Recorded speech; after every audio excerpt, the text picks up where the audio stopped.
Antes de continuar, já se inscreva no canal. Aqui eu analiso conteúdos científicos sobre treinamento, fisiologia e desempenho, sempre buscando uma explicação simples, direta e aplicada. O artigo que vamos analisar foi publicado em 2026 no Journal of Sports Science and Medicine. O título é Blood Flow Restriction Training Reduces Hemodynamic Load and Improves Cardiovascular Biomarkers in Runners with Exercise-Induced Hypertension. O primeiro autor é Young-Joo Kim e colaboradores. O estudo investigou uma questão bastante interessante. Nós normalmente associamos o treinamento com restrição de fluxo sanguíneo, ou BFR, a adaptações musculares. Mas será que esse método também poderia modificar a resposta cardiovascular ao exercício? Mais especificamente, os pesquisadores estudaram corredores de meia idade que apresentavam uma elevação exagerada da pressão arterial durante o esforço máximo. E, após 8 semanas de treinamento, encontraram uma combinação bastante interessante: menor pressão sistólica durante o exercício, menor carga hemodinâmica e aumento da capacidade cardiorrespiratória. Mas este é um estudo que exige atenção às limitações antes de transformar os resultados em recomendação prática. Primeiro, precisamos entender o problema estudado. Os participantes apresentavam o que os autores classificaram como hipertensão induzida pelo exercício. Nesse estudo, isso significava atingir uma pressão arterial sistólica de pelo menos 210 milímetros de mercúrio durante um teste máximo em esteira. É importante perceber que não estamos falando simplesmente da elevação normal da pressão arterial durante o exercício. A pressão sistólica naturalmente aumenta quando a intensidade do esforço sobe. O problema é uma resposta considerada exagerada. Esse fenômeno tem sido associado, em outras pesquisas citadas pelos autores, a alterações cardiovasculares e maior risco futuro de desenvolvimento de hipertensão. Em corredores de longa distância, o tema também merece atenção porque esses indivíduos podem repetir episódios de elevada pressão arterial durante anos de treinamento e competição. Portanto, a pergunta não era apenas como melhorar o desempenho, era também se uma intervenção com exercício poderia modificar essa resposta cardiovascular exagerada. A análise incluiu 28 corredores homens. A idade média foi de aproximadamente 57 anos. Todos eram corredores experientes. Os critérios incluíam pelo menos 5 anos de experiência com corrida, pelo menos 5 maratonas completas e prática regular de exercício. Os 28 participantes foram divididos em 2 grupos. 16 participaram do treinamento com restrição de fluxo sanguíneo. 12 formaram o grupo controle. Os grupos apresentavam características semelhantes no início do estudo, em relação à idade, composição corporal, histórico de treinamento e várias medidas do teste de esforço. Mas existe uma informação metodológica muito importante. A distribuição dos participantes não foi randomizada, ou seja, os pesquisadores não realizaram um sorteio para decidir quem participaria do BFR e quem seria controle. Esse detalhe reduz a força das conclusões causais e voltará a ser importante quando discutirmos as limitações. O treinamento durou 8 semanas. Foram realizadas 2 sessões por semana, com pelo menos 48 horas entre elas. Cada sessão durava 20 minutos e era realizada em esteira. Nas primeiras semanas, a intensidade ficou próxima de 50% da reserva de frequência cardíaca. Depois, aumentou para aproximadamente 60%. A restrição de fluxo era aplicada nas regiões proximais das coxas. O protocolo também foi progressivo. Na primeira semana, os pesquisadores utilizaram ciclos de pressão e liberação. Na segunda semana, passaram a combinar períodos cíclicos e contínuos. Da terceira até a 8ª semana, houve uma fase inicial de ciclos seguida por aproximadamente 15 minutos de restrição contínua. As sessões foram supervisionadas. A perfusão dos membros inferiores também era observada durante o procedimento. Nenhum evento adverso foi relatado durante as 8 semanas, mas existe uma ressalva importante. As pressões dos cuffs não foram individualizadas utilizando pressão de oclusão arterial medida por Doppler, abordagem recomendada em diretrizes contemporâneas de BFR. Portanto, este protocolo deve ser entendido como protocolo específico do estudo e não como uma receita para ser reproduzida diretamente. Agora chegamos ao resultado mais impactante. A pressão arterial sistólica máxima durante o exercício caiu de aproximadamente 223,8 para 182,2 milímetros de mercúrio no grupo BFR. No grupo controle, ela mudou de aproximadamente 219 para 212 milímetros de mercúrio. A diferença na evolução dos 2 grupos foi estatisticamente significativa. Isso significa que, depois das 8 semanas, Os participantes que realizaram treinamento com restrição de fluxo apresentaram uma resposta sistólica muito menor durante o esforço máximo. Esse resultado é especialmente relevante porque todos eles haviam sido selecionados justamente por apresentar uma resposta exagerada da pressão durante o exercício. Mas devemos evitar uma interpretação simplista.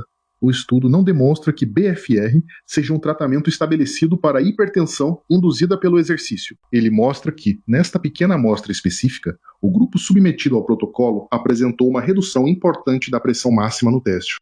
A pressão não foi a única variável que mudou. Os pesquisadores também avaliaram indicadores da carga hemodinâmica. Um deles foi o Rate Pressure Product, ou RPP. Essa medida combina frequência cardíaca e pressão sistólica e é utilizada como um indicador indireto da demanda de trabalho do coração. Durante o esforço máximo, o RPP caiu de aproximadamente 362,2 para 288,9 no grupo BFR. A pressão de pulso máxima também apresentou uma redução importante. Ela caiu de 130 para 95 milímetros de mercúrio.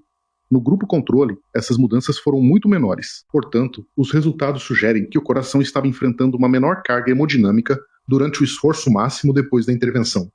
É importante utilizar a expressão correta. O estudo avaliou marcadores indiretos de carga cardiovascular. Ele não mediu diretamente o consumo de oxigênio do miocárdio ou dano cardíaco estrutural. Mesmo assim, a combinação entre pressão sistólica, RPP e pressão de pulso torna o resultado fisiologicamente bastante interessante. Ao mesmo tempo em que a pressão no exercício diminuiu, a capacidade cardiorrespiratória aumentou. O VO2 max do grupo BFR passou de aproximadamente 45,5 para 49,6 ml por quilograma por minuto. No grupo controle, praticamente não houve mudança relevante. Essa combinação é talvez um dos resultados mais interessantes do artigo, porque poderíamos imaginar que uma intervenção capaz de reduzir a resposta cardiovascular ao esforço pudesse também diminuir o estímulo de treinamento. Mas não foi isso que apareceu. Os participantes do grupo BFR apresentaram menor pressão sistólica no esforço máximo e, simultaneamente, maior VO2 max. Portanto, o resultado sugere uma melhora na eficiência da resposta cardiovascular ao exercício. Novamente, precisamos manter a interpretação proporcional ao desenho do estudo. Não podemos afirmar que o BFR seja superior ao treinamento aeróbio convencional, porque essa comparação direta e randomizada não foi realizada. Mas, dentro deste protocolo, a combinação observada foi bastante promissora. Os pesquisadores também analisaram biomarcadores cardiovasculares. 3 deles apresentaram mudanças favoráveis no grupo BFR. A endoterina 1 caiu de aproximadamente 1,32 para 1,14 picogramas por mililitro. A endotelina 1 é um potente vasoconstritor e está envolvida na regulação do tônus vascular. O segundo marcador foi a proteína C reativa de alta sensibilidade, ou HSCRP. Ela caiu de aproximadamente 0,93 para 0,39 mg por decilitro. Esse marcador é utilizado como indicador de inflamação sistêmica. O terceiro foi o NT-proBNP. Ele passou de aproximadamente 32,3 para 24 picogramas por mililitro.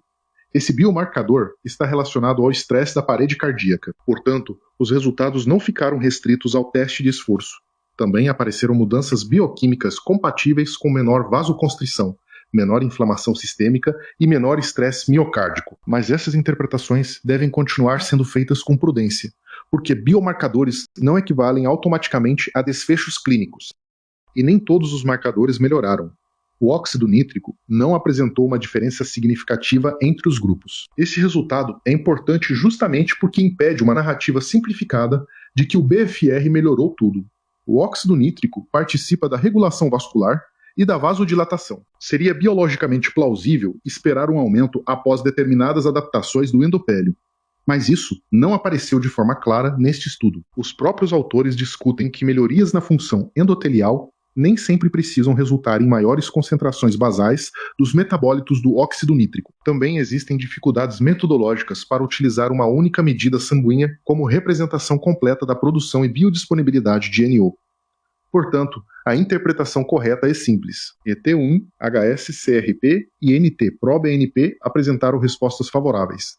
O óxido nítrico não apresentou uma mudança significativa entre os grupos. O efeito não apareceu em todos os biomarcadores. Como o BFR poderia produzir esses efeitos? Os autores propõem alguns mecanismos fisiológicos, durante a restrição de fluxo, acontecem períodos de menor disponibilidade sanguínea, seguidos de reperfusão. Esses ciclos podem modificar o estresse mecânico sobre o endotélio vascular. O aumento do chamado shear stress pode estimular adaptações vasculares. O ambiente metabólico criado pelo BFR também pode ativar vias relacionadas à remodelação vascular e à regulação inflamatória. Isso poderia contribuir para a redução da endotelina 1 e da HS-CRP. Uma melhora da regulação vascular também poderia ajudar a explicar a menor pressão durante o esforço. Mas devemos separar claramente duas coisas. Uma coisa são os resultados medidos pelo estudo: pressão sistólica, RPP, pressão de pulso, VO2 max e biomarcadores realmente foram avaliados. Outra coisa são os mecanismos usados para explicar esses resultados. Isquemia, reperfusão, shear stress e sinalização endotelial são explicações fisiologicamente plausíveis, mas o estudo não demonstrou toda essa cadeia causal diretamente. Portanto, são mecanismos propostos, não uma prova mecanística completa. Este é o momento mais importante para interpretar o artigo corretamente. O estudo apresenta resultados interessantes, mas possui várias limitações. Primeiro, a amostra foi pequena. Foram apenas 28 participantes. Segundo, todos eram homens. Terceiro, a distribuição entre BFR e controle não foi randomizada. Quarto, esta foi uma análise secundária de uma coorte previamente estudada. Não houve um cálculo amostral específico para esta análise de biomarcadores. Além disso, algumas variáveis que poderiam influenciar os resultados não foram rigidamente padronizadas. Isso inclui alimentação habitual, hidratação, sono, suplementos e exposição total ao treinamento. O uso de medicamentos antihipertensivos e o controle da pressão também não foram completamente padronizados. Outro ponto importante foi a pressão dos cuffs. Ela não foi individualizada com base na pressão de oclusão arterial. E o treinamento habitual dos dois grupos não foi totalmente controlado. Tudo isso significa que os resultados são promissores, mas ainda preliminares. Este não é um estudo definitivo. Então, o que realmente podemos concluir? Em corredores homens de meia idade com hipertensão induzida pelo exercício, 8 semanas de treinamento aeróbio com restrição de fluxo foram associadas a uma redução importante da pressão arterial sistólica durante o esforço máximo. Também houve redução de indicadores de carga hemodinâmica, como o Rate Pressure Product e a pressão de pulso. Ao mesmo tempo, o VO2 max aumentou e 3 biomarcadores apresentaram mudanças favoráveis: endotelina 1, HS-CRP e NT-proBNP. O óxido nítrico, por outro lado, não apresentou diferença significativa entre os grupos. Portanto, este estudo abre uma linha bastante interessante para o uso do BFR em uma população cardiovascular específica, mas ele ainda não permite transformar essa abordagem em recomendação clínica definitiva. Precisamos de estudos maiores, randomizados, com melhor controle das variáveis e individualização adequada da pressão de oclusão. A mensagem mais equilibrada é esta: o BFR apresentou resultados cardiovasculares promissores nesses corredores, mas a evidência ainda precisa amadurecer. Se este vídeo te ajudou, deixa o like, inscreva-se no canal e acompanhe os próximos vídeos. E me diga nos comentários, você imaginava que o treinamento com restrição de fluxo pudesse produzir adaptações cardiovasculares além dos efeitos musculares?